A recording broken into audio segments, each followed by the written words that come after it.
নাসার বিজ্ঞানীরা তারা নতুন আরেকটি তারকা আবিষ্কার করেছেন, যেই তারকা পৃথিবীর মাটি থেকে 7 কোটি আলোকবর্ষ দূরে। আলোকবর্ষ কারে বলে? আলোর গতি প্রতি সেকেন্ডে 1,86,000 মাইল। এই সেকেন্ডের মিনিট, সেই মিনিটের ঘন্টা, এবং তার সেই ঘন্টার দিন আর মাস, আর এইভাবে করে 1 বছরকে 1 আলোকবর্ষ বলা হয়। তো এর 100 বছর, এর কোটি বছর, এর 7 কোটি আলোকবর্ষ দূরে সেই তারকাটি আবিষ্কার হয়েছে। বিজ্ঞানীরা আরো বলেছেন যে এমন এমন আরো অনেক তারকা আছে যেই তারকার আলো সৃষ্টি হওয়ার পর পৃথিবীর মাটিতে আজও স্পর্শ করতে পারে নাই। তাহলে সেই তারকা কোথায়? সেই তারকা কোথায়? রয়েছে গ্যালাক্সি, রয়েছে মিল্কি ওয়ে। এক একটা গ্যালাক্সির ভেতরে রয়েছে হাজার হাজার বিলিয়ন তারকা। সমুদ্রের তীরে কক্সবাজার গেছেন না কেউ? কক্সবাজারের সি বিচ, সমুদ্র সৈকত, এটা বাংলাদেশের অ্যাসেট। পৃথিবীতে আমি যত সমুদ্র আর মহাসমুদ্র দেখেছি, আমাদের দেশের কক্সবাজারের সমুদ্র সৈকতের মতো এত লংগেস্ট সি বিচ পৃথিবীতে আর নাই। এটা সবচেয়ে বড় সি বিচ। বিজ্ঞানীরা বলেছেন সমুদ্রের তীরের বালুকণা গোনা যেতে পারে।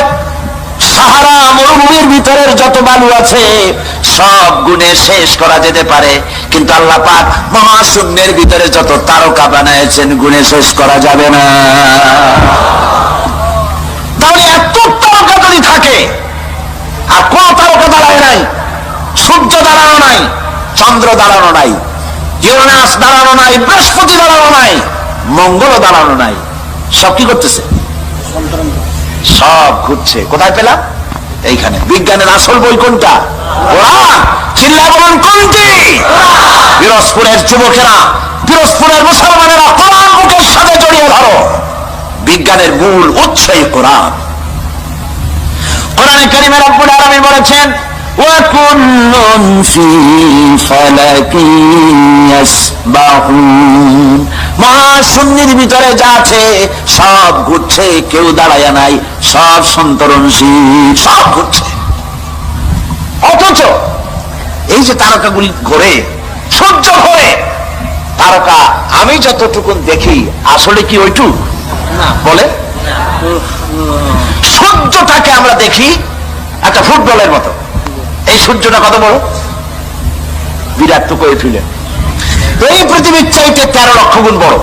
বিজ্ঞানীরা অনুমান করেছেন, ফিতে দিয়ে তার মাপতে টাপতে পারে নাই, ওর কাছে যাওয়ার আগেই তো পুড়িয়ে শেষ হয়ে যাবে, মাপবে কোন সময়? আন্দাজে একটা অনুমান করেছে পৃথিবীর চাইতে কত লক্ষ গুণ বড়? 13। পৃথিবীর চাইতে, খুব খেয়াল করেন, পৃথিবীর চাইতে 13 লক্ষ গুণ বড় একটা সূর্যকে যদি ফুটবলের মতো দেখায়, তাহলে তারকাগুলি কত বড়, যার কারণে অত ছোট্ট দেখা যায়। এই তারকাগুলি গ্যালাক্সির ভিতরে মিল্কি ওয়ের মধ্যে রয়েছে হাজার হাজার বিলিয়ন তারকা। সেগুলি কত বড়? বিজ্ঞানীরা বলেছেন যে সূর্য পৃথিবীর চাইতে 13 লক্ষ গুণ বড়। এইরকম 3 কোটি সূর্য খায়া পেটের মধ্যে রেখে দিতে পারে এইরকম হাজার হাজার তারকা আল্লাহ পাক মিল্কি ওয়ের মধ্যে গ্যালাক্সির ভিতরে তৈরি করে রেখেছে। তাহলে আমার আল্লাহ কত বড়! যার সৃষ্টি এত সুন্দর, এত বিশাল। এই তারকাগুলি এখন মনে করা যাচ্ছে সূর্যের চাইতে তারকা বড় না। এই তারকা খাওয়া আবার আর এক জন্তু আছে, তার নাম হলো ব্ল্যাক হোল। ব্ল্যাক হোল অন্ধকুয়া। এই অন্ধকার কুয়া মহাশূন্যের ভিতরে একটা নয়, হাজার হাজার, কত হাজার আছে বিজ্ঞানীরা গুণে কুল পায় নাই। সেই কুয়াগুলি কি? সেই অন্ধকার কুয়াগুলি হলো তারকাগুলি ঘুরতে ঘুরতে, কেউ তো দাঁড়ানো নাই, সবগুলি ঘুরতেছে। তারকাগুলি ঘুরতে ঘুরতে কোন এক মুহূর্তে যদি ব্ল্যাক হোলের রেঞ্জের ভিতরে যদি এসে যায়, বাচ্চা ছেলেরা বা আপনি মুখের মধ্যে চকলেট দিয়া এই চকলেট চুষে যেমন নিমিষে আপনি শেষ করে ফেলেন, খেয়ে ফেলেন, পৃথিবীর চাইতে যে তারকা, যে সূর্য 13 লক্ষ গুণ বড়, এরকম 3 কোটি সূর্য খায়া হজম করতে পারে যে তারকা, সেই তারকা ব্ল্যাক হোলের মধ্যে যদি পড়ে যায়, নিমিষের ভিতরে ব্ল্যাক হোল এবং তারকা খায়া হজম করে ফেলে দেয়। আল্লাহ রাব্বুল আলামিন আজ বিজ্ঞান আবিষ্কার করেছে ব্ল্যাক হোলের কথা, কিন্তু আমার নবীজি এই ব্ল্যাক হোলের কথা বলে রেখেছেন 1400 বছর আগে। আল্লাহ বলেছেন, আল্লাহ পাক বলেছেন, ফালা উকসিমু বিমাওয়াকিন নুজুম, সূরা ওয়াকিয়া। আল্লাহ পাক বলছেন, শপথ করি, কসম করি সেই পতিত স্থানের যেখানে তারকা সমূহ নিপতিত হয়। আজ বিজ্ঞানীরা আবিষ্কার করেছে তারকা নিপতিত হয় কোথায়? সেই ব্ল্যাক হোল তারা আবিষ্কার করেছে। মাথা ঘুরে গেছে, কি বিশাল পৃথিবী। আচ্ছা দেখেন, আপনাদের ঘরে মানচিত্র আছে না? এটা কথা কইলে আমি মজা পাই। মানচিত্র খুলে দেখুন, বাংলাদেশের মানচিত্রে পিরোজপুরের অবস্থান কতটুকু? একটু হবে, তার বেশি তো হবে না। এশিয়ার মানচিত্রে বাংলাদেশের অবস্থান কতটুকু? একটুকু হবে। পৃথিবীর মানচিত্রে বাংলাদেশের অবস্থান একটা কলমের নিপ পড়ার জায়গা, ঠিক না? তো পৃথিবীর মানচিত্রে বাংলাদেশের অবস্থা যদি এই হয়, তাহলে আল্লাহর বিশাল সোলার সিস্টেম, সৌরজগতের মধ্যে পৃথিবীর অবস্থান কতটুকু, আর আপনার আমার মতো সলিমুদ্দি কসিমুদ্দির অবস্থান কতটুকু? কথা বলছে? কোনো হাস্তি নাই, কিচ্ছু নাই, সামান্য একটু দুদিনের ক্ষমতা, বাহাদুরি কি, ফ্যান করেঙ্গে টান করেঙ্গে, লাঠি কে আন্দার মুগুর ভরেঙ্গে। মাতবাড়ির ঠেলায় মানুষ অস্থির হয়ে যায়, আল্লাহরে চেনে না, আল্লাহরে অস্বীকার করে। হায় হায়, কি কপাল পোড়া।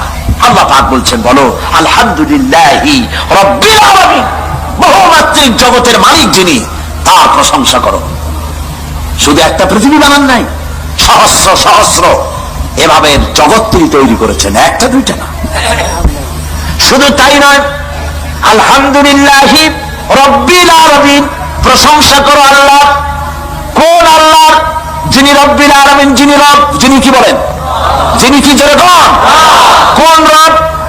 রব বলে কারে? রব বলা হয় তাকে যিনি যার যতটুকুন যখন প্রয়োজন চাওয়ার আগে ওই সব যিনি যিনি পৌঁছায় দেন, তার নাম রব। তার নাম আমার যখন দাঁতের দরকার ছিল, আল্লাহর কাছে চাওয়া লাগে নাই, দরখাস্ত করা লাগে নাই, সময় মতো আমার মুখে আল্লাহ পাক দাঁত পৌঁছায় দিয়েছেন, ঠিক কিনা?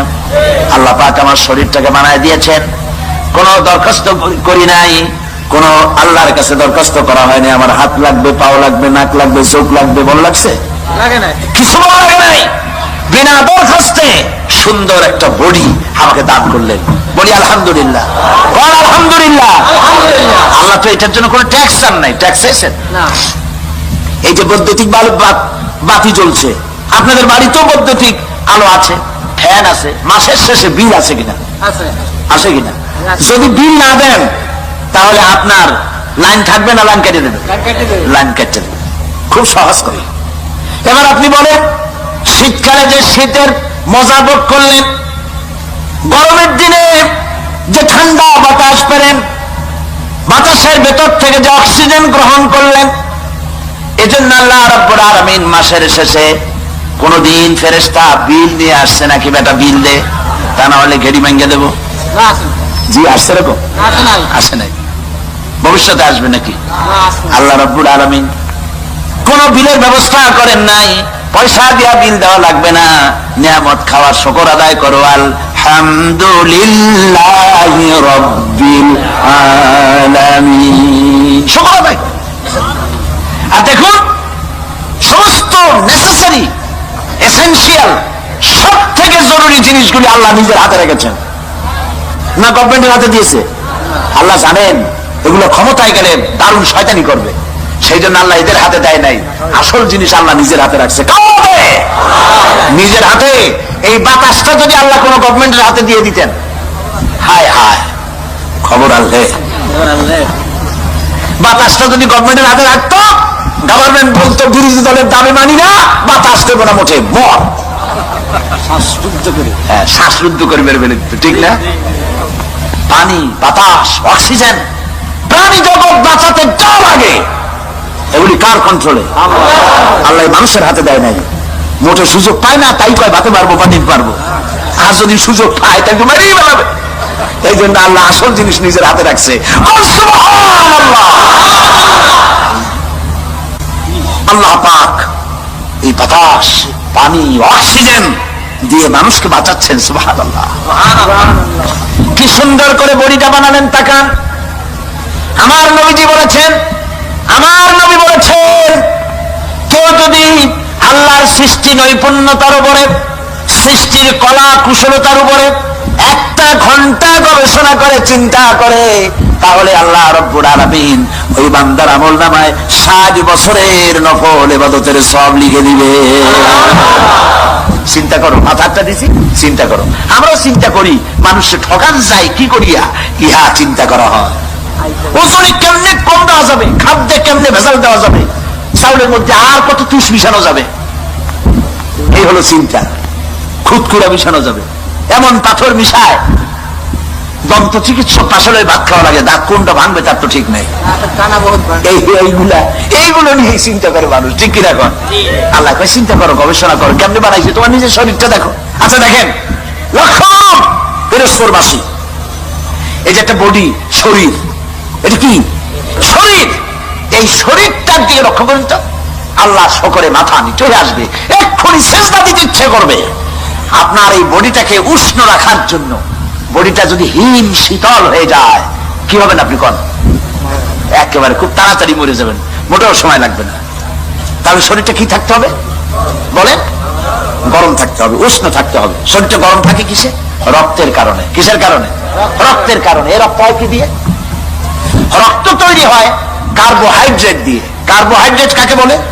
কার্বোহাইড্রেট হচ্ছে 4 প্রকার: ডাল, ডাল জাতীয় খাদ্য; চিনি, চিনি জাতীয় খাদ্য; চাউল, চাউল জাতীয় খাদ্য; আটা, আটা জাতীয় খাদ্য। এই 4 প্রকার খাদ্যকে বলা হয় কার্বোহাইড্রেট।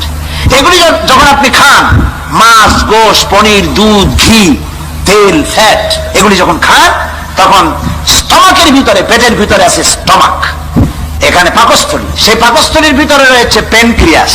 প্যানক্রিয়াস প্রতি মুহূর্তে ইনসুলিন তৈরি করে। ইনসুলিন তৈরি করে আপনার খাদ্য হজম করার জন্য সহযোগিতা করে। হজম হলে পরে ওই খাদ্য দিয়ে, প্রাণ শক্তি দিয়ে আপনার ব্লাড তৈরি হয়।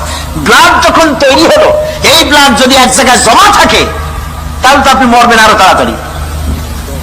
এখন শরীর সবটা গরম বানাইতে হবে না খালি মাথা গরম বানাইতে হবে? কোনটা কথা? খালি যদি মাথা গরম হয় তাহলে তো আপনি মানুষ খালি পিটাইবেন, যারে পাবেন তারে পিটাবেন। এই জন্য মাথা গরম বানানো যাবে না। পা থেকে শুরু করে মাথা পর্যন্ত একটা ভারসাম্য রক্ষা করে এই তাপমাত্রাকে সমানভাবে দিতে হবে। সেজন্য কি করতে হবে? সেজন্য আল্লাহ পাক পায়ের নখ থেকে শুরু করে মাথার চুল পর্যন্ত অসংখ্য নার্ভ সিস্টেম চালু করেছেন। রগ রেশা, সুবহানাল্লাহ। রগ, এই রগ কতগুলি? রগ করি তো বোঝেন না? কি বোঝেন না?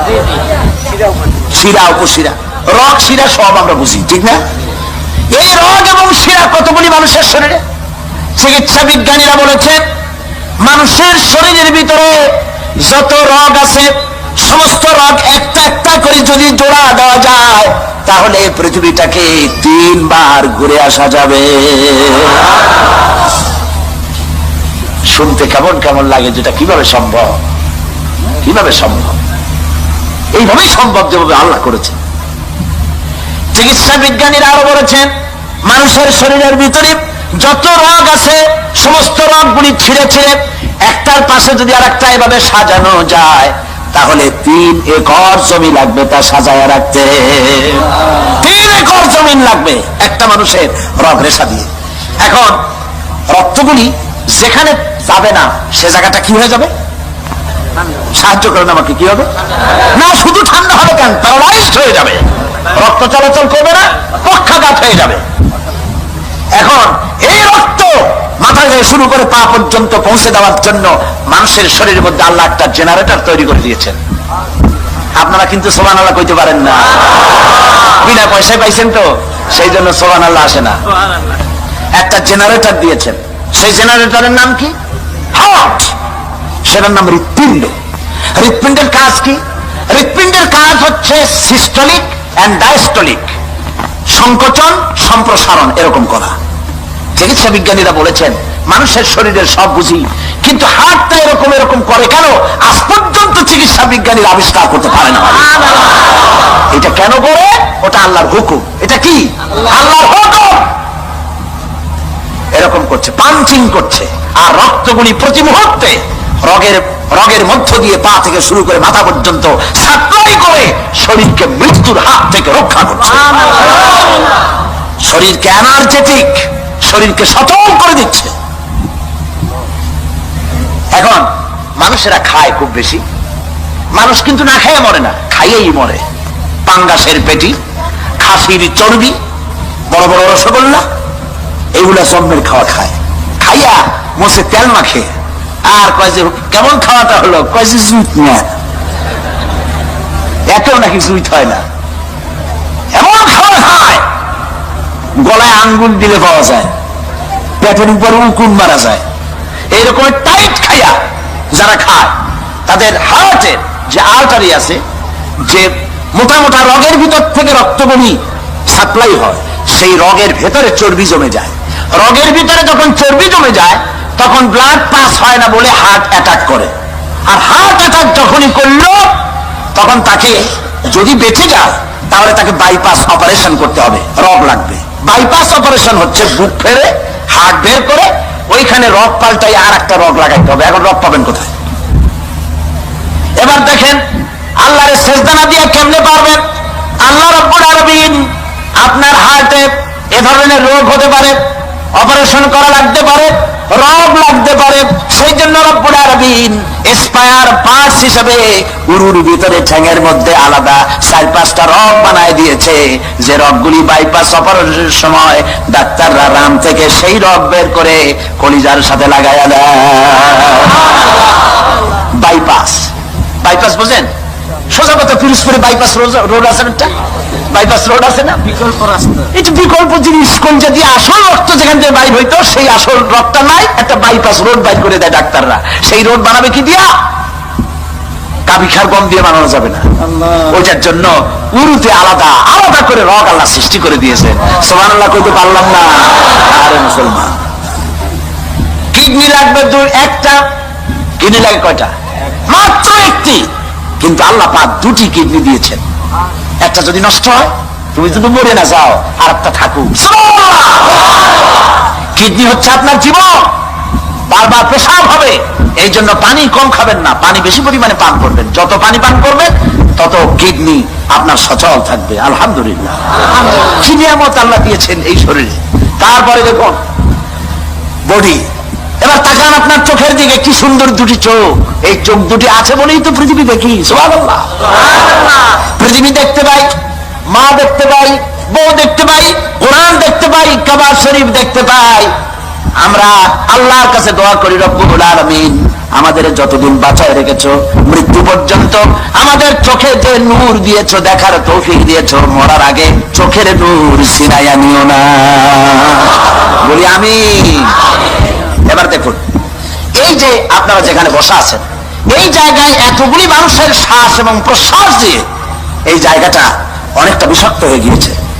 এখানে পলিউশন আছে, এখানে গাড়ির কালো ধোয়া, ধুলা, বালি দিয়ে জায়গাটা ভরা, খালি চোখে ধরা পড়বে না।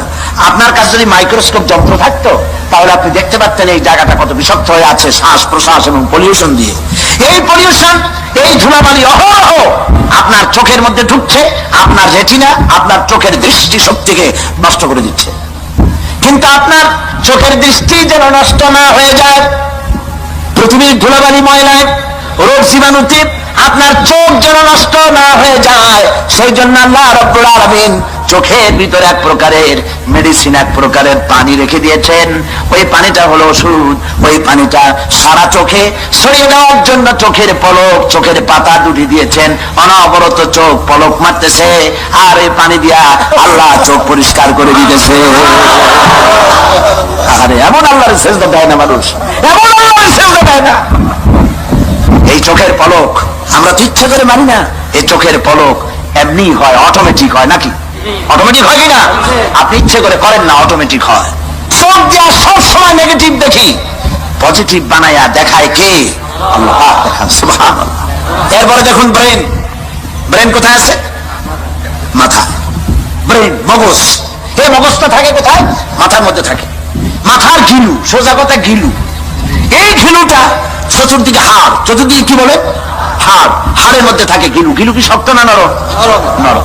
এই নরম ঘিলুটা, নরম ব্রেনটা রাখার জন্য আল্লাহ সেখানে কিছু ওষুধ রেখেছেন। সামান্য একটু পানির মতো আছে, সেইখানে ব্রেনটা আছে, যাতে করে হাড্ডির সাথে ধাক্কা লেগে আপনি যেন পাগল না হয়ে যান। এই ব্রেনের ভিতরে রয়েছে অসংখ্য সেল। সেল কি? সেল হচ্ছে CELL, সেল। অসংখ্য সেল আছে ব্রেনের ভেতরে। এই অসংখ্য সেলের ফাংশন কি? এর ফাংশন হলো, একটা ফাংশন হলো আনন্দ, তৃপ্তি, মেধা, চিন্তা, প্রজ্ঞা, সুখ, শোক, অনুভূতি।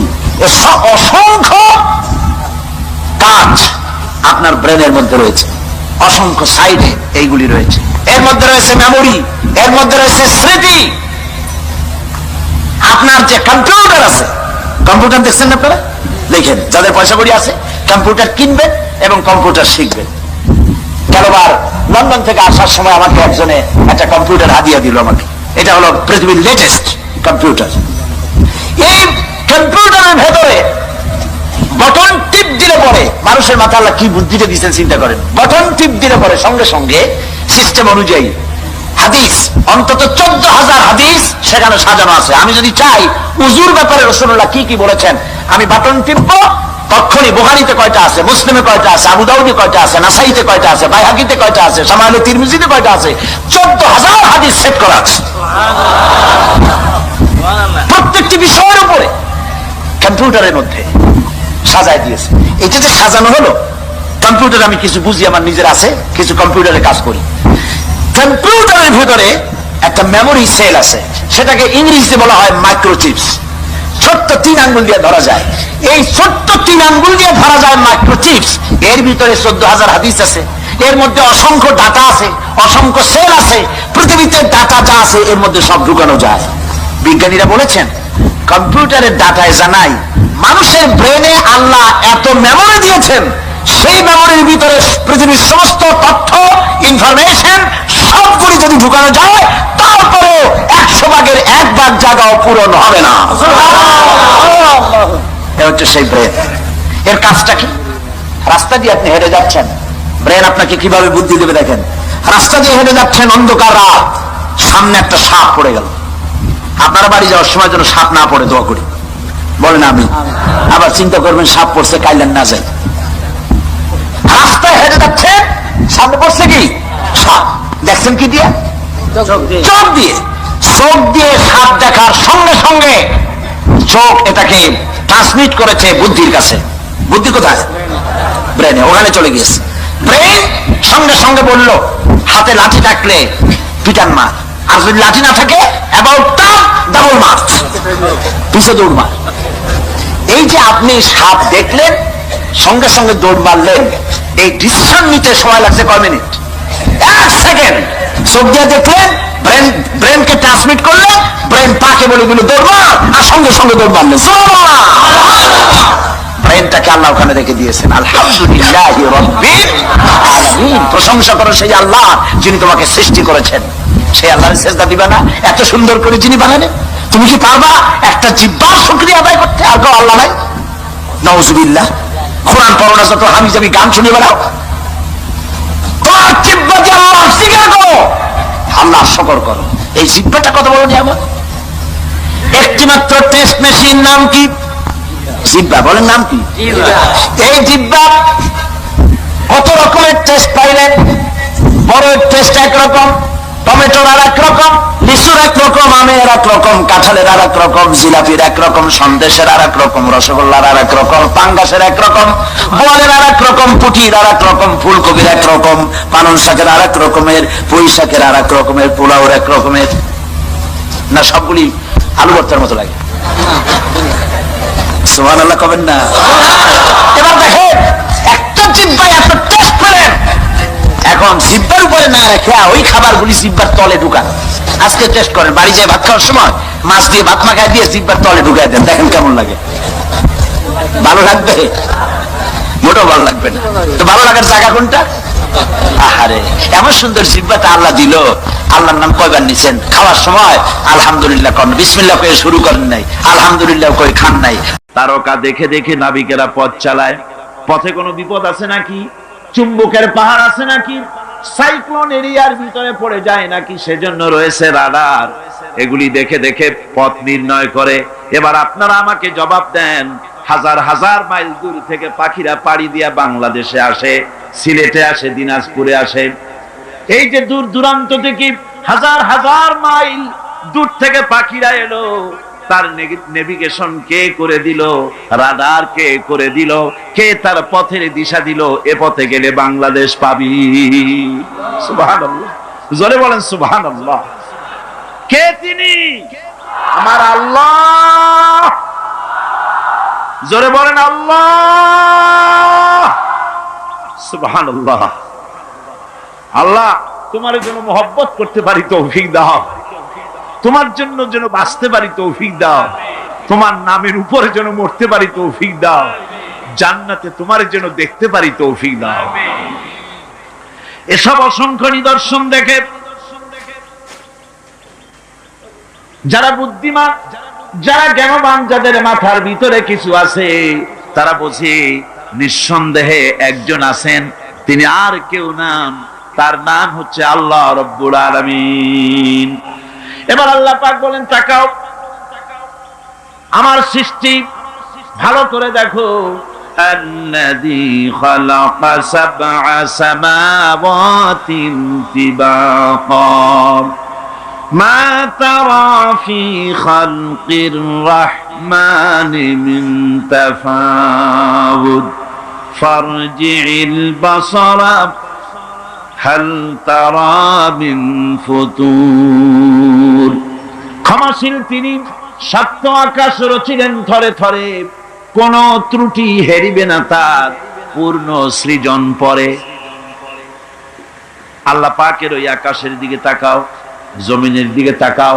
আল্লাহ বলেন, বারবার দেখো, বারবার তাকাও, দেখো আমার সৃষ্টির ভিতরে কোনো ভুল আছে নাকি, আমার সৃষ্টির ভিতরে কোনো কুত আছে নাকি, কোনো রং আছে নাকি, কোনো অসুবিধা আছে নাকি, ভালোভাবে তাকাও, আবারও তাকাও। সুম্মারজি'ল বাসারা কাররাতাইনি ইয়ানকালিব ইলাইকাল বাসারু খাসিআন ওয়া হুয়া হাসির। আল্লাহ পাক বলেন, দেখতে দেখতে তোমার চক্ষু ফিরে আসবে তোমার কাছে। চাও তুমি তার সৃষ্টি পানে, দেখো কিছু ভুল চুক, ফিরাও তোমার নয়নখানি, ফিরাও তোমার মুখ। অক্ষমহীন দৃষ্টি তোমার সৃষ্টিতে পাবে ফাঁকি, ফিরাও তোমার নয়নখানি, ফিরাও কাঙ্গালাখি। তাকাতে তাকাতে চোখ আজিজ হয়ে, দুর্বল হয়ে তোমার দিকেই ফিরে আসবে।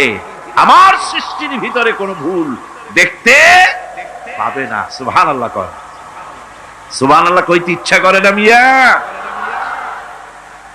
ভাইরা আমার, আল্লাহ পাক বলেন, এইভাবে করে আমি আকাশকে থরে থরে সাজায় দিলাম, জমিনটাকে সুন্দর করে দিলাম, আর এই জমিনে ফসলের ব্যবস্থা করে দিলাম। ফল হলো, কি সুন্দর সুন্দর করে ফল আমি দান করলাম। আল্লাহ পাক বলেন, ওয়া আয়াতুল লাহুমুল আরদুল মাইতাতু আহইয়াইনাহা ওয়া আখরাজনা মিনহা হাববান ফামিনহু ইয়াকুলুন।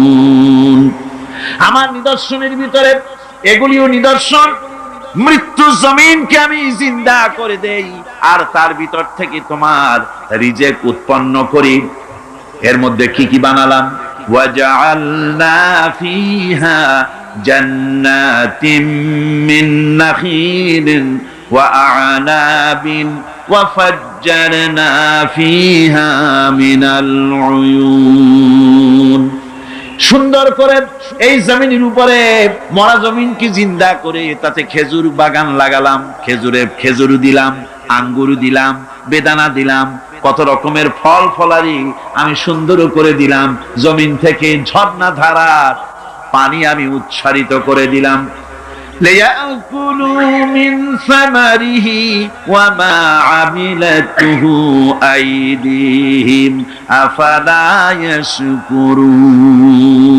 এই সমস্ত ফল তোমরা খাও, এবার বলো এর কোন একটি ফল কি তোমার নিজের হাতের বানানো নাকি? তুমি বানাইছো? এই যে বেদানা, আঙ্গুর, আপেল যা কিছু খাও কার বানানো? আফালা তাশকুরুন। এগুলো খাও, শুকর আদায় করো না। এগুলা খায় বান্দা ছাগলের মতো চাবায়, শুকর আদায় করে না।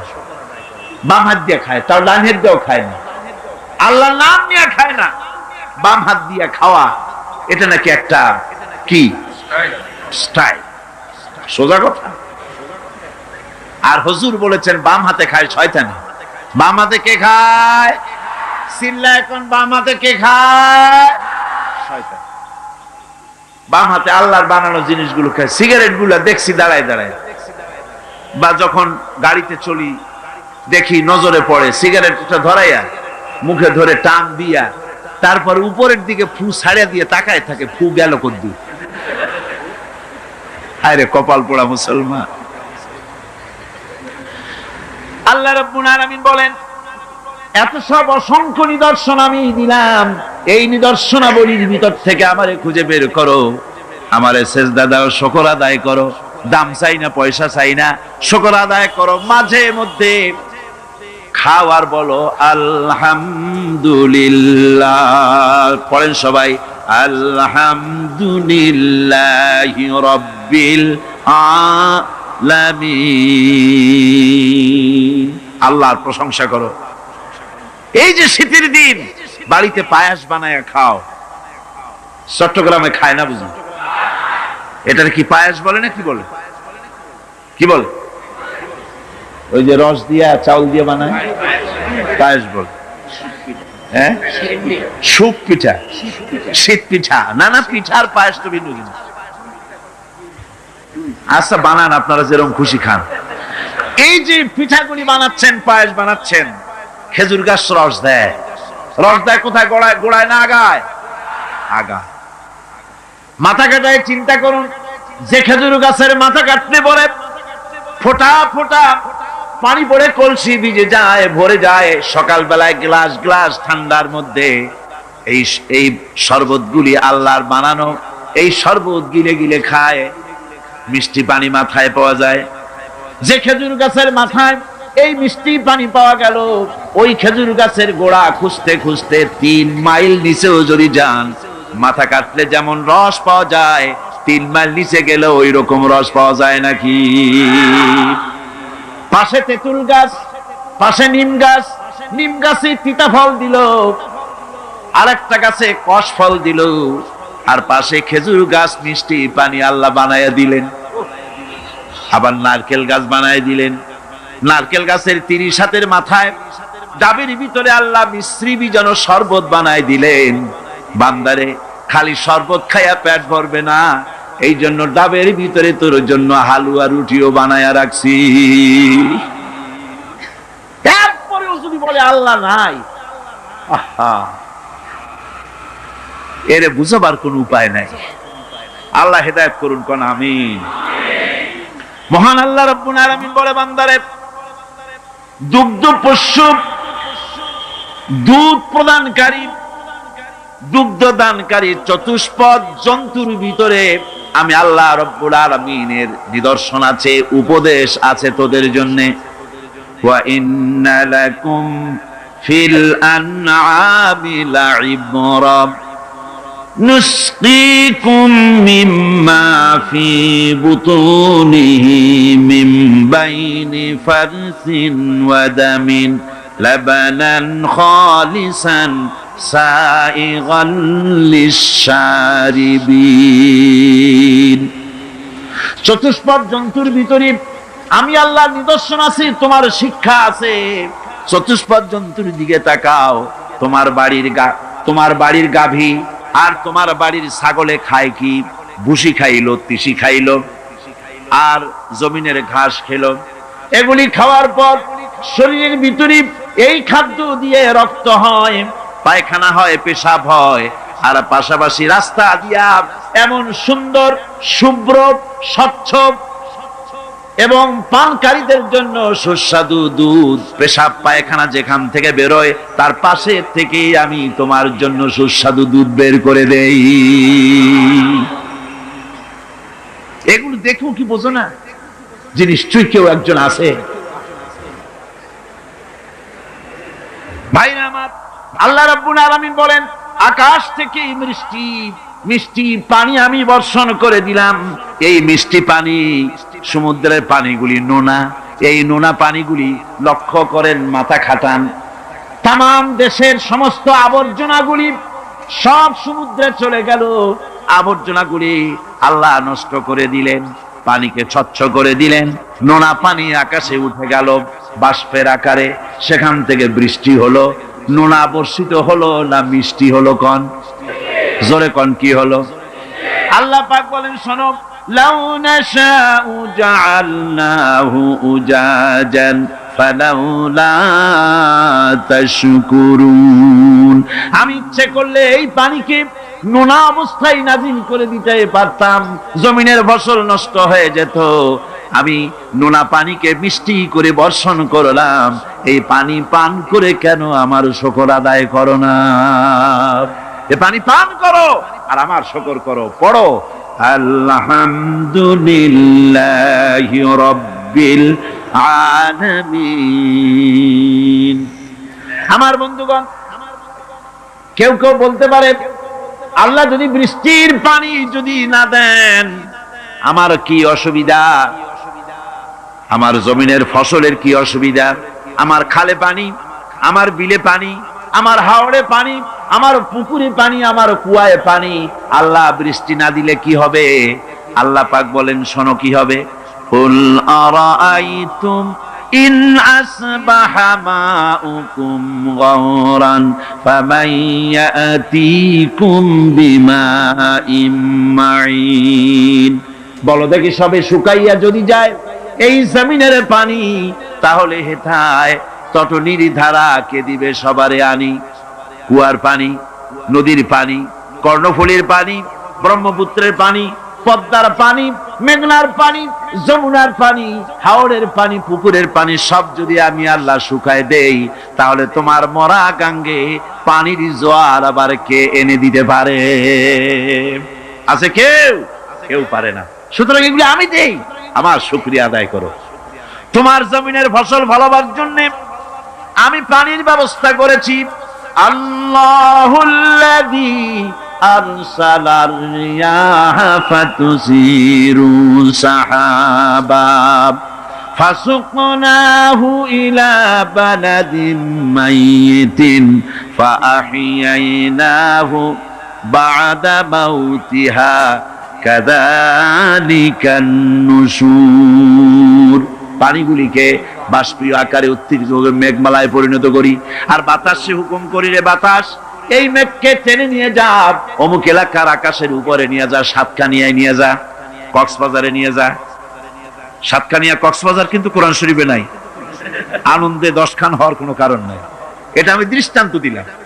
যেখানে বৃষ্টির প্রয়োজন সেইখানে আল্লাহ বাতাসকে হুকুম করেন এই মেঘকে কানে ধরে টেনে নিয়ে যা আর পানি বর্ষণ কর। পানি বর্ষণ হয়ে গেল। আল্লাহ বলেন ফাআহইয়ানা বিহিল আরদা বা'দা মাউতিহা। জমিন ছিল মরা, মরা জমিন বৃষ্টির পানি পাইয়া জিন্দা হয়ে গেল। নববধূ যেমন গর্ভধারণের প্রস্তুতি নেয়, আকাশের বৃষ্টির পানি পাওয়ার পর মরা জমিন ফসলের জন্য প্রস্তুত হয়ে গেল।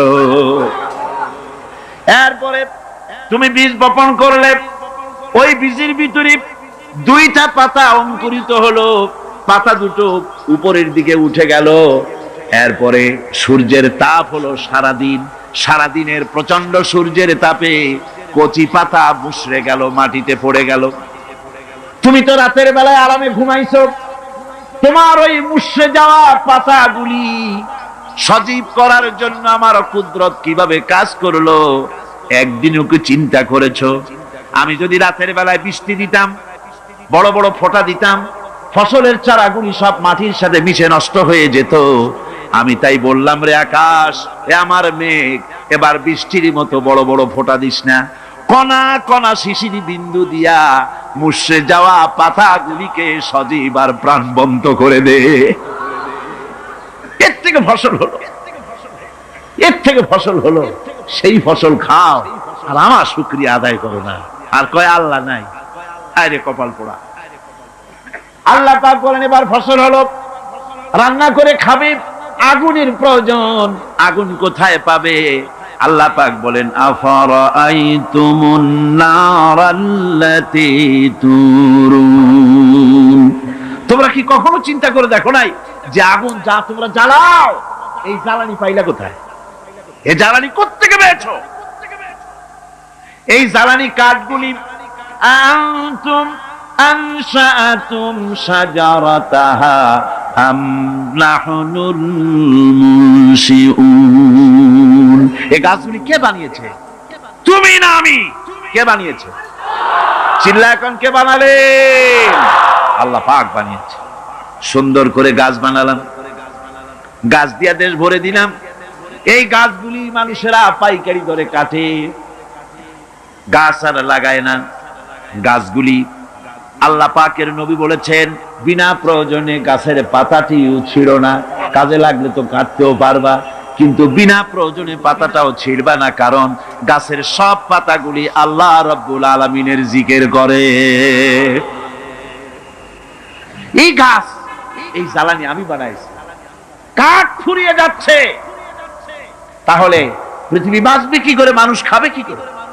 আল্লাহ পাক বলেন ওই চিন্তা তো তোমরা করো নাই, এই পৃথিবীর মানুষগুলিকে খাওয়াবার জন্য গাছ বানালাম। গাছ তোমরা জনমের মতো কাটলে, এবার গাছ যখন কমে গেছে, রান্নায় যেন কোনো অসুবিধা না হয় সেজন্য আমি মাটির তলা দিয়া গ্যাস বানাইয়া দিলাম।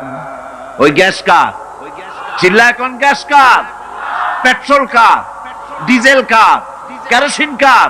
সব কার? আল্লাহ সুবহানাহু ওয়া তাআলা। আল্লাহ পাক বলেন এইভাবে করে আমি রব্বুল আলামিন খাওয়া পড়ার ব্যবস্থা করে দিলাম। আমি সেই আল্লাহ, আমার নাম আল্লাহ। নাম কি? আমার উপরে ঈমান আনো।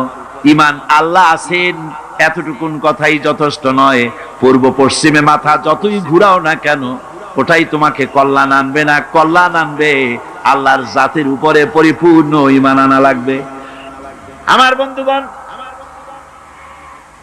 আল্লাহ রাব্বুল আলামিন বলেছেন ইয়া আইয়ুহাল ইনসানু মা গাররাকা বিরাব্বিকাল কারীম, হে মানুষ, কে তোমাকে তোমার এই মহামান্বিত সম্মানিত এই প্রভুর ইবাদত থেকে, গোলামি থেকে কে ফিরিয়ে দিল? কোথায় যাচ্ছ, কোথায় ফিরছো?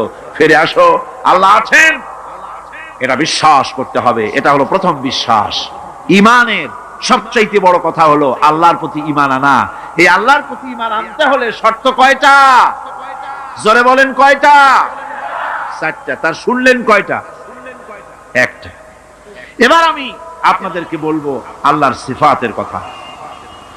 জাত বলেছি, আল্লাহর অস্তিত্ব। এবার হলো সিফাত। সিফাত হলো গুণ, গুণাবলী। এই গুণাবলীকে, আল্লাহর গুণাবলীকে বিশ্বাস করতে হবে। আল্লাহর অসংখ্য গুণ আছে, যে গুণের কোনো শেষ নাই। আল্লাহ পাক বলেন ওয়ালিল্লাহিল মাসালুল আ'লা ওয়া হুয়াল আজিজুল হাকীম।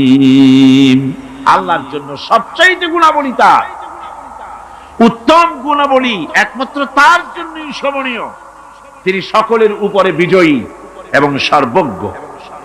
ওয়ালিল্লাহিল আসমাউল হুসনা ফাদউহু বিহা। আল্লাহ পাক বলেন আল্লাহর জন্য অসংখ্য সুন্দর সুন্দর নাম আছে, ওই নাম দিয়ে আল্লাহরে ডাকো। কারে ডাকবে? আল্লাহকে। চিল্লা এখন কারে? আল্লাহকে ডাকতে হবে, তার সুন্দর সুন্দর নাম আছে। আপনি ডাকেন ইয়া আল্লাহ, বলেন ইয়া আল্লাহ, ইয়া রহমান, ইয়া রহিম, ইয়া হাই, ইয়া কাইয়ুম, ইয়া জব্বার, ইয়া সত্তার, ইয়া গফফার, ইয়া মুতাকাব্বির, ইয়া আজিজ, আল্লাহর অসংখ্য নাম রয়েছে, 99টা সুন্দর সুন্দর নাম। আল্লাহ পাক বলেন এই নামে আমারে ডাকো। কিন্তু আমার দেশের এক শ্রেণীর মূর্খ মুসলমান আছে যারা আল্লাহরে বাদ দিয়া ইয়া আব্দুল কাদের শাইয়ান লিল্লাহ, হে আব্দুল কাদের জিলানী আমারে কিছু দাও, জোরে কর নাউজুবিল্লাহ, জোরে বলেন নাউজুবিল্লাহ। আমার ভাইরা, আল্লাহর সিফাত, আল্লাহর গুণাবলী এর কোনো শেষ নাই। আল্লাহর এই গুণগুলিকে বিশ্বাস করা লাগবে।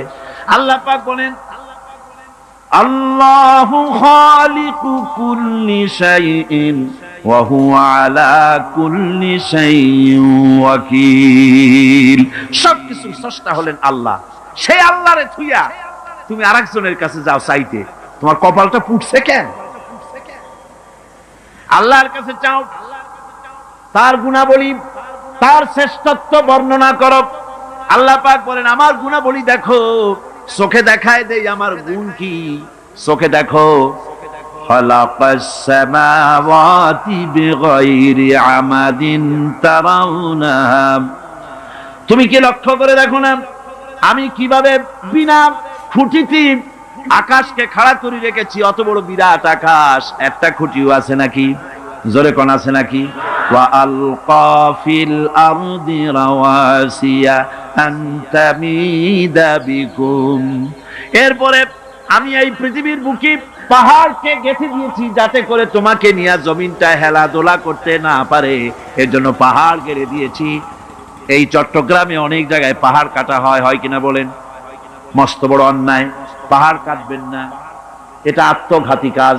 পরিবেশ নষ্ট করতেছেন আপনারাই। পরিবেশ নষ্ট করার কারণে গ্রিন হাউস এফেক্ট হয়ে পড়েছে। ওজোন স্তরের লেয়ারে, ওজোন স্তরে, ওজোন লেয়ারে ফাটল ধরেছে। আমাদের কারণেই আমরা ক্ষতিগ্রস্ত হচ্ছি। আজ যে বিপদ আপদ আসে, সাইক্লোন হয়, টর্নেডো হয়, বজ্রপাত হয়, এগুলি এমনি এমনি হয় না। আল্লাহ পাক বলেছেন ওয়ামা আসাবাকুম মিন মুসিবাতিন ফাবিমা কাসাবাত আইদিকুম ওয়া ইয়াফু আন কাসীর।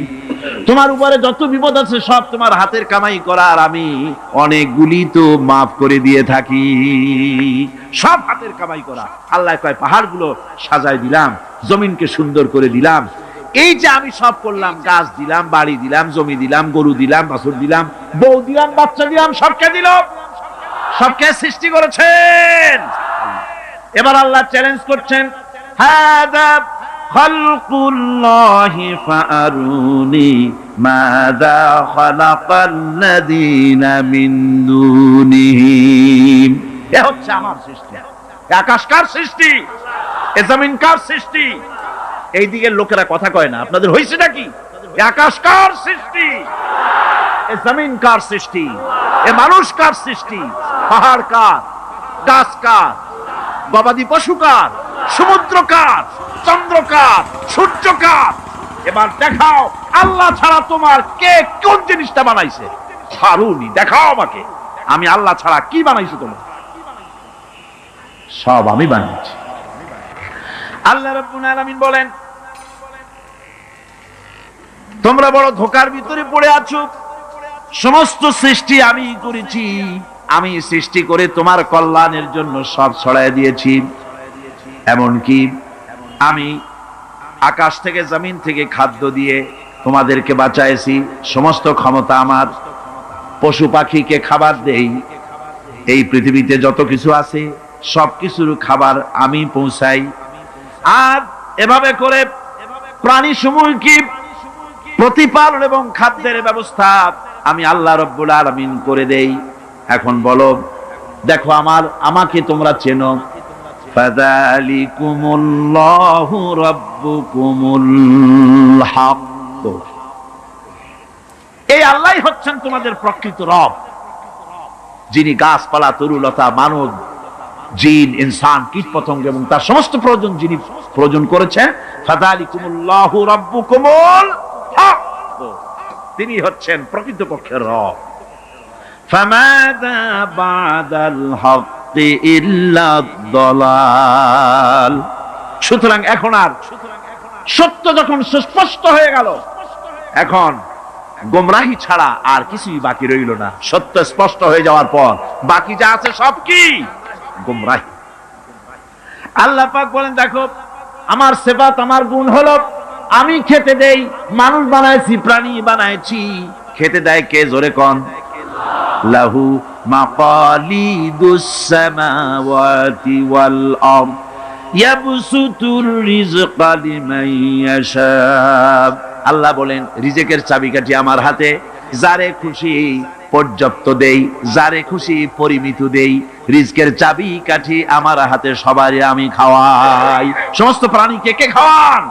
জোরে কোন কে খাওয়ান? আল্লাহ পাক। আর কি খাওয়া খায় মানুষে আর অন্যান্য প্রাণীরা? সুবহানাল্লাহ কর। আমার ভাইরা, এবার এই যে আমেরিকা থেকে আসলাম, আমি যে বললাম ক্যালিফোর্নিয়া একটা প্রোগ্রাম ছিল, ক্যালিফোর্নিয়া থেকে লস অ্যাঞ্জেলেস, ক্যালিফোর্নিয়ার লস অ্যাঞ্জেলেস শহরে আমার প্রোগ্রাম। 3 দিন ছিলাম সেখানে। তারা আমাকে বলল যে 3 দিনের মধ্যে আমরা একটা দিন রেখেছি আপনার একটু রিক্রিয়েশনের জন্য, একটু সাইট সিন দেখাবার জন্য। আমি তাদের শুকরিয়া আদায় করলাম যে আল্লাহ আপনাদের প্রতি রহম করুন, যেহেতু ঢেকি যেখানে যায় সেখানেই বাড়া বানায়। আপনারা যে আমার জন্য একটু সুযোগ দিচ্ছেন সাইট দেখার, আমি শুকরিয়া আদায় করছি। তো কোথায় নেবেন? তারা বলল সি ওয়ার্ল্ড দেখাবো আপনাকে। বললাম আচ্ছা, ভালো কথা। লস অ্যাঞ্জেলেস থেকে সান দিয়েগো 300 মাইল দূরে, প্রশান্ত মহাসাগরের পাড়ে সান দিয়েগো। সেখানে সি ওয়ার্ল্ড, সমুদ্রের ভিতরে যে সমস্ত প্রাণী আছে, তিমি মাছ বাদে বাকি যদ্দূর সম্ভব হয়েছে তারা সেখানে তা রেখেছে। সমুদ্রের প্রাণীগুলো যে পরিবেশে থাকে সেই ধরনের পরিবেশ তৈরি করে রেখেছে। বিশাল এরিয়া। সকাল 9টা থেকে শুরু করে মাগরিবে রক্ত হয়ে গেছে, তখন মনে হলো আমি অন্থার দেখতে পেরেছি মাত্র। এত বড় এরিয়া।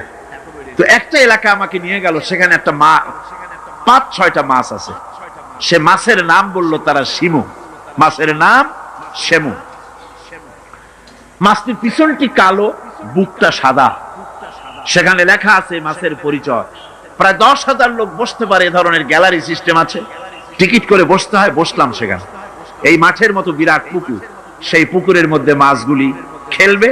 মাঝখানে আছে একটা স্টেজ, ওইখানে খেলোয়াড়রা আছে, তারা মাছের সঙ্গে খেলা করবে। মাছটার ওজন হচ্ছে 2,500 পাউন্ড। এ মাছের খাদ্য হলো প্রতিদিন 200 পাউন্ড। যখন হা করে, তার মধ্যে আপনার আমার মতো 2-3 জন অনায়াসে চলে যেতে পারবো, মাছে টের পাবে না যে ঢুকলো কি। এই 25,000-2,500 পাউন্ডের ওজনের এই শ্যামু মাছটি মানুষের সাথে সাথে মানুষের বাঁশি বোঝে, মানুষের হাতের ইঙ্গিত বোঝে, ওয়েল ট্রেন, হাতের ইশারা বোঝে, মুখের কথা বোঝে। খেলোয়াড় তাকে ইশারা দিল, সে তখন তার 2টি ডানা দিয়ে হাতের ভাবে তালি দিল, আর মানুষেরা হাতে তালি দিল। তারপরে যে খেলা করে সে মাছের সাথে ডুব দিল পানির নিচে, মাছটাও ডুবে গেল পানির নিচে। এরপরে মাছটা মানুষটাকে কোথায় যে গেল আর দেখি না। অনেকক্ষণ পর মাছটা মানুষটাকে মাথার উপরে নিয়ে তারপরে পানি ছুঁয়ে 25 ফিট উপরে উঠে গিয়েছে লাফ দিয়া। ওইখান থেকে মানুষটা ডিগবাজি খেতে খেতে পড়লো, আর মাছটাও ঠিক একই ভাবে ডিগবাজি খেতে খেতে পানির ভিতরে পড়ে গেল। আমি চিন্তা করলাম 200 পাউন্ড খাদ্য হলো এই সেমুর, তাহলে তিমির খাদ্য কত টন দৈনিক? দৈনিক কত টন খাদ্য খাবার দিতে হয় তিমিকে? সি লায়ন দেখলাম, বিশাল সি লায়ন। তারপরে আল্লাহর সব সৃষ্টি দেখে অবাক হয়ে গেলাম। সেই প্রাণীগুলি, সমুদ্রের অত বড় বিশাল তিমি, 1-2টা কি কন? এই অসংখ্য তিমি মাছগুলি টনকে টন খাদ্য যার ডেলি লাগে। তিমি মাছের, শ্যামু মাছের, সি লায়নের, ডলফিনের, এই যে লক্ষ লক্ষ টন খাদ্য তার লাগে। বাঘের খাদ্য লাগে, হাতির খাদ্য লাগে, ব্যাঙের খাদ্য লাগে, সাপের খাদ্য লাগে। আপনারা আমার কাছে বলেন, এই খাদ্যগুলি পৃথিবীর কোন ব্যাংকে জমা আছে নাকি? পৃথিবীর কোন ব্যাংকে, কোন খাদ্য গুদামে তিমির খাদ্য নাই, ব্যাঙের খাদ্য নাই, সাপের খাদ্য নাই, আর সকলের খাদ্য তো একরকম না। তিমি যেটা খায় শ্যামু সেটা খায় না, শ্যামু যেটা খায় ডলফিন সেটা খায় না, ইলিশ মাছ যেটা খায় বোয়াল মাছে সেটা খায় না, হরিণের যেটা খায় বাঁদরে সেটা খায় না, আবার শুয়ারে যেটা খায় গাদায় সেটা খায় না, বাঘে যেটা খায় শিয়ালে সেটা খায় না।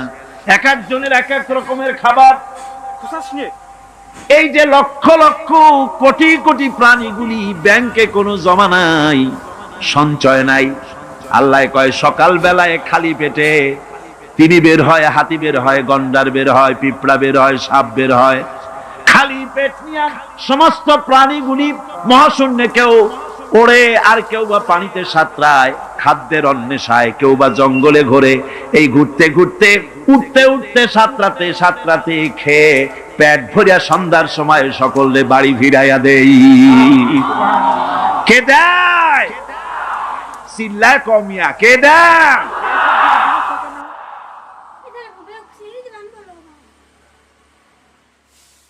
আল্লাহ রাব্বুল আলামিন বলেন, কুল কুনু হিজারাতান আও হাদিদা।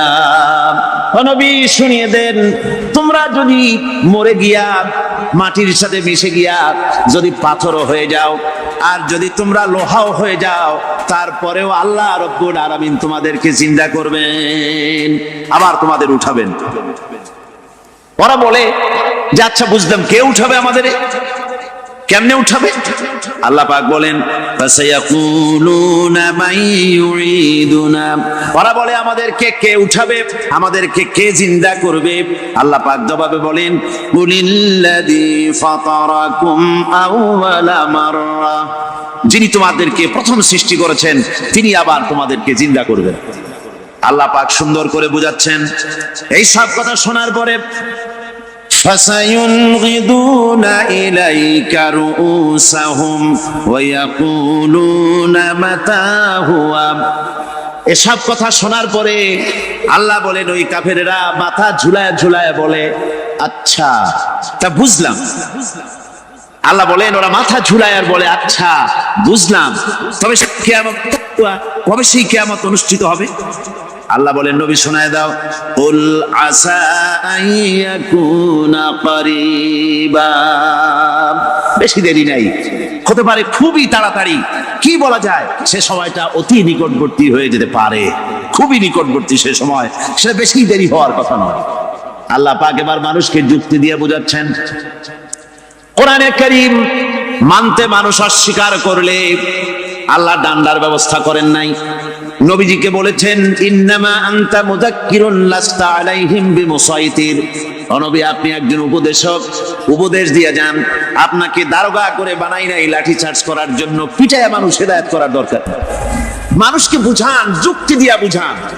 আল্লাহ নিজে যুক্তি দিচ্ছেন, আনতুম আশাদ্দু খালকান আমিস সামাউ বানাহা। ওই কাফেরেরা, তোমরা যারা পরকালকে অস্বীকার করো, তোমাদেরকে উঠাইতে পারবো না যারা তোমরা বলছো, তোমাদেরকে সৃষ্টি করা কঠিন না ওই বিশাল আকাশটাকে সৃষ্টি করা কঠিন? ওই বিশাল আকাশটাই তো আমি আল্লাহ সৃষ্টি করেছি, জোরে কোন সুবহানাল্লাহ। তত বড় আকাশটারে যিনি বানাইতে পারলেন, সে কথা বুঝি তোমাকে তৈরি করতে পারবে না? আল্লাহ পাক বলছেন, ফানজুর ইলা আসারি রাহমাতিল্লাহি কাইফা ইউহিল আরদা বাদা মাউতিহা। লক্ষ্য করে দেখো, এই পৃথিবীর মাটিকে আল্লাহ কিভাবে জিন্দা করেন, মুর্দা মাটি। এই মাটি চৈত্র বৈশাখ মাসে প্রখর রোদে মাটি ফেটে চৌচির হয়ে যায়। এই ফেটে যাওয়া চৌচির মাটিতে আল্লাহ পাক বৃষ্টির পানি দিয়ে এই মাটিকে, এই মৃত্যু মাটিকে আল্লাহ পাক যেভাবে জিন্দা করেন, ইন্না যালিকা লামুহিল মাউতা ওয়া হুয়া আলা কুল্লি শাইইন কাদির। সে আল্লাহ পাক তোমরা মরলে পরে আবার এভাবে জিন্দা করতে পারবেন, জোরে কোন সুবহানাল্লাহ। আমার ভাইয়েরা, আল্লাহ পাকের পরে বলেন, দেখো মৃত্যু জমিনকে কেমনে জিন্দা করি। আল্লাহুল্লাযী আরসালার রিয়াহা ফাতুসিরু সাহাবা।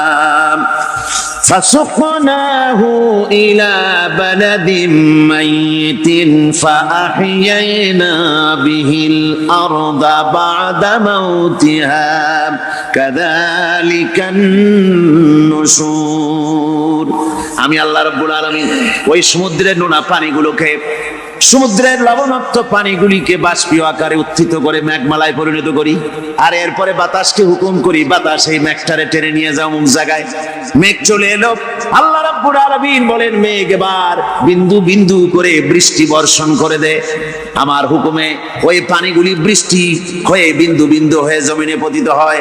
আল্লাহ বলেন এভাবে করে বৃষ্টির পানি দিয়া মরা জমিনকে জিন্দা করে দিয়া নববধূ গর্ভধারণের যেমন প্রস্তুতি নেয়, বৃষ্টির পানি পায়া মরা জমিন তেমন ফসল ধারণের জন্য প্রস্তুতি নিয়ে নেয়। সুবহানাল্লাহ বিহামদিহি।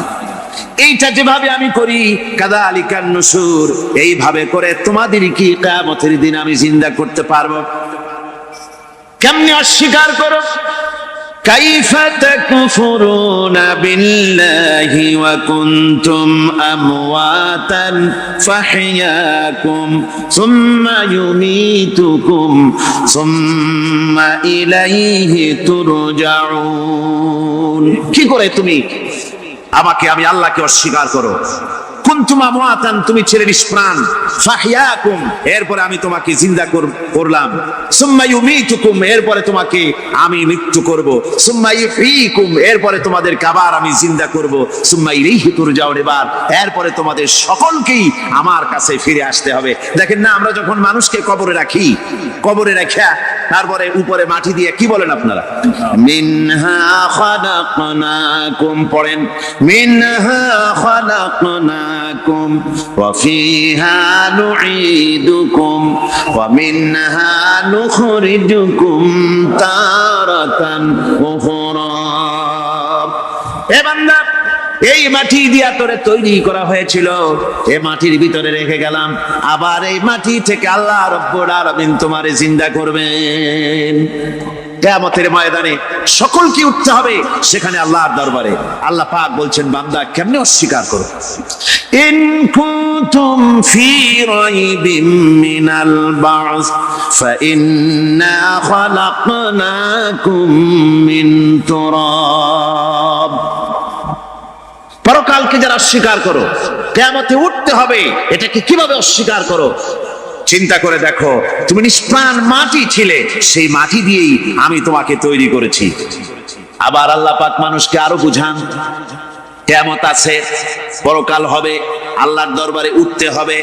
আলাম ইয়াকুনু ফাতাম মিন মানিজ্জিয়ুমনা, তুমি কি মাতৃগর্ভে নিক্ষিপ্ত এক ফোঁটা পানি ছিলে না? সুম্মা কানা আলাকাতান ফাখালাকা ফাসাওয়া, এরপরে তোমাকে মাংসপিণ্ডে, জমাট রক্তে মাংসপিণ্ডে পরিণত করা হলো, এরপরে তোমাকে সুন্দর করে তোমাকে সুগঠিত করা হলো। ফাজআলা মিনহু যাওজাইনি যাকারা ওয়াল উনসা, এরপরে মাতৃগর্ভের ভিতরে আমি এটাকে পুরুষ বানালাম, কন্যা সন্তান অথবা পুত্র সন্তানে পরিণত করলাম।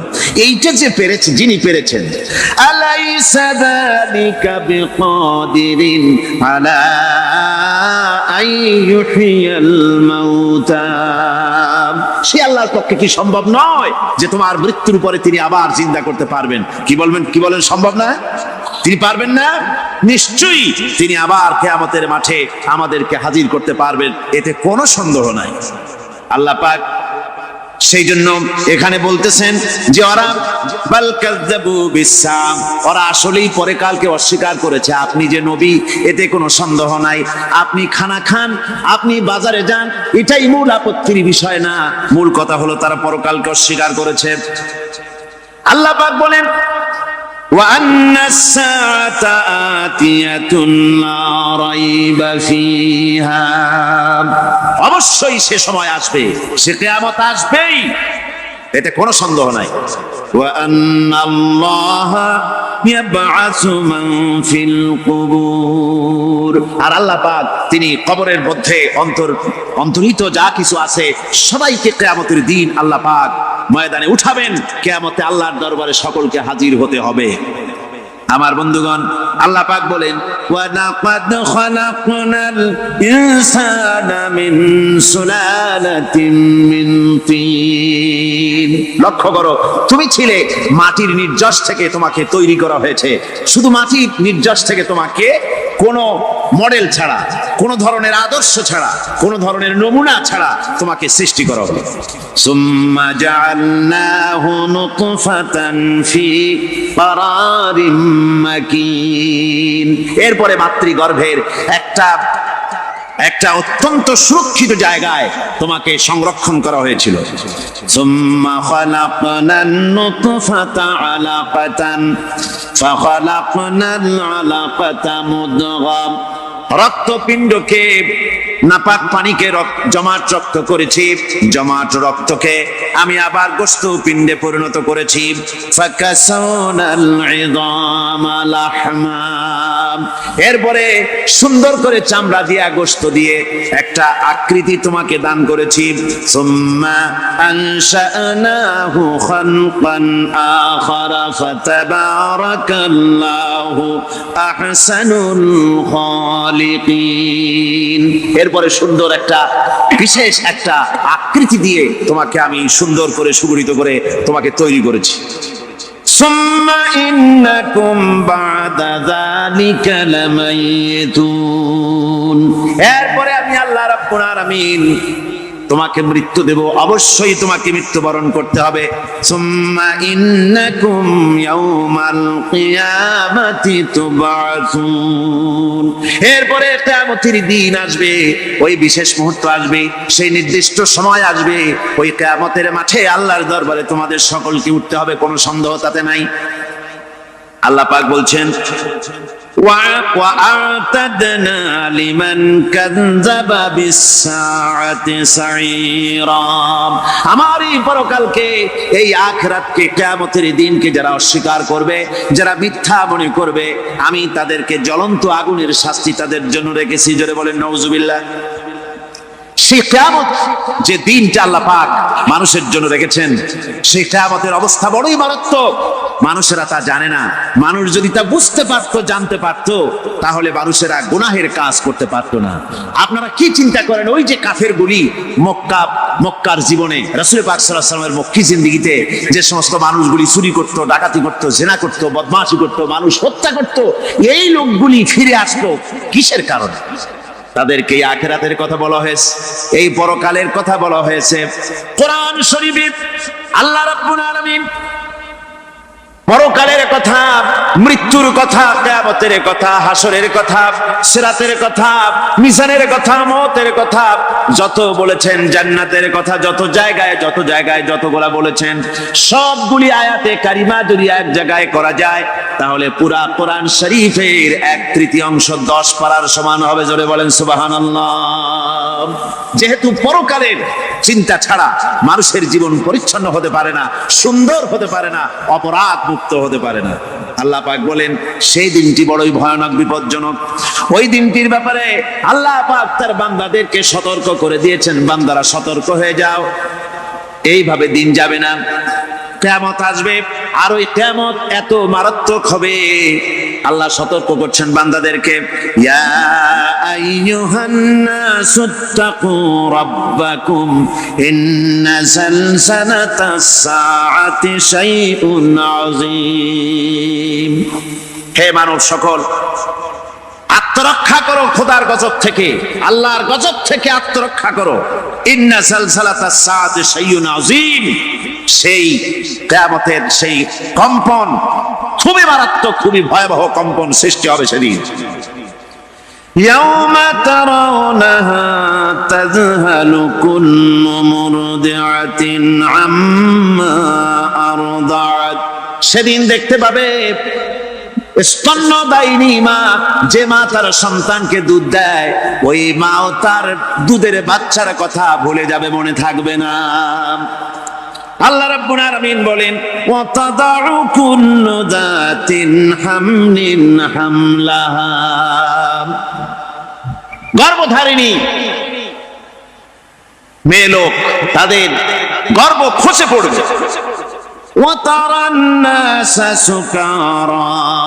মানুষকে মানুষ দেখতে পাবে, মানুষগুলো উদ্ভ্রান্ত হয়ে পাগলের মতো ছুটাছুটি করছে। আল্লাহ বলেন ওয়ামা হুম বিসুকারা, আসলে এরা নেশাগ্রস্ত নয়, আসলে পাগল হয় নাই। ছুটছে কেন? কেন স্তন্যদায়িনী মা দুধের বাচ্চার কথা ভুলে গেছে? গর্ভধারিণী গর্ভবতী নারী, তার গর্ভ খসে পড়েছে, মানুষ পাগলের মতো দৌড়াচ্ছে। কারণ কি? পাগল তো হয় নাই। আল্লাহ বলেন আসল কারণ হলো ওয়ালাকিন্না আযাবাল্লাহি শাদীদ, আল্লাহর ভয়ঙ্কর আযাব। আর এই সব দৃশ্য, এই সব কম্পন মানুষের মধ্যে ত্রাস সৃষ্টি করে দিয়েছে, এই অবস্থার সৃষ্টি করেছে।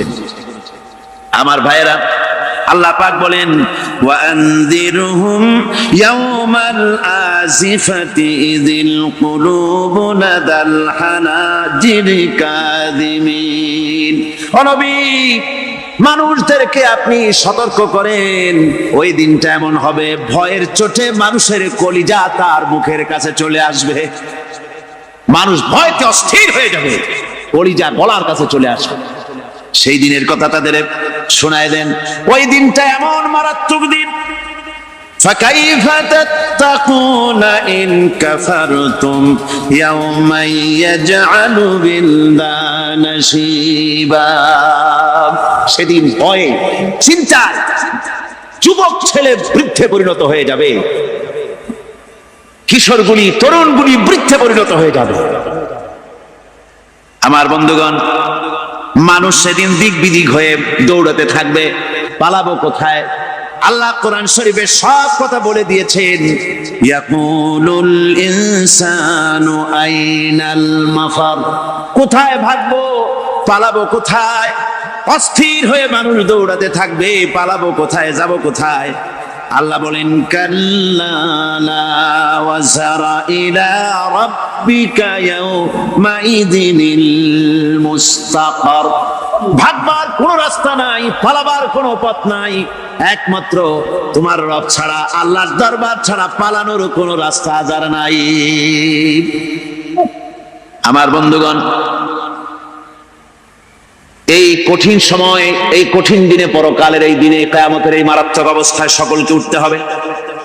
আল্লাহ পাক বলেন এরপরে কিয়ামত অনুষ্ঠিত হয়ে যাবে। সূরা ফুরকানে আল্লাহ বলছেন ইযা রাআতুহুম মিন মাকানিন বাঈদিন সামিউ লাহা তাগায়ুযান ওয়া যাফীরা। যখন তাদেরকে জাহান্নাম দেখতে পাবে, অর্থাৎ জাহান্নামের, যখন তারা জাহান্নামের দিকে অগ্রসর হবে, তখন তারা দূর থেকেই জাহান্নামের ক্রোধ এবং তেজস্বী আওয়াজ শুনতে পাবে। জাহান্নামের আওয়াজ, বিকট আওয়াজ। ওই যে কক্সবাজারের সমুদ্র সৈকতে ভ্রমণ করতে গিয়ে সমুদ্রের তুফানের আওয়াজ শুনছেন না? কথা বল না কেন? সমুদ্রের তুফানের আওয়াজ শুনেছেন তো? এইটা কি? এটা কিছুই না, এর থেকে মারাত্মক আওয়াজ, তেজস্বী ক্রোধের আওয়াজ কানের মধ্যে আসতে থাকবে জাহান্নামীদের। আল্লাহ রাব্বুল আলামিন বলেন ওয়াইদা উলকু মিনহা মাকানান দায়িকাম মুকাররানিনা দাউ হুনালিকা সুবুরা। যখন তাদেরকে হাত পা বেঁধে এই জাহান্নামের কোন সংকীর্ণ জায়গায় ফেলে দেওয়া